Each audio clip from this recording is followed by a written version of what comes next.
Forever with the Lord. 6 years ago, I heard that my favorite basketball player, Kobe Bryant, had died. I felt heartbroken. And the same way millions of fans that around the world feels the same way.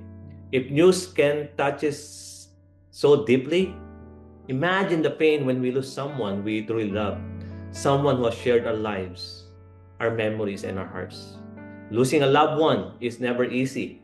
It shakes us to the core. Life feels different. It feels like the world has paused, leaving us with grief, questions, and longing to see that person again. And in this moment, death can feel final, like a door has closed. But as believers, we are never left without hope. God reminds us that death is not the end. It is a doorway into something greater, being forever with the Lord Jesus Christ. What feels goodbye here is not goodbye forever.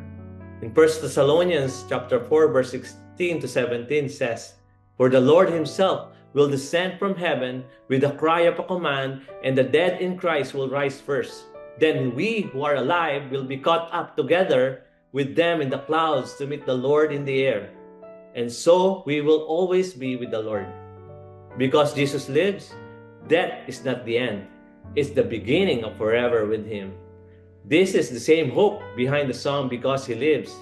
Even in uncertainty, Bill and Gloria, the author of this song, shared this truth that Jesus is alive, and because He lives, we don't have to fear tomorrow or even death itself.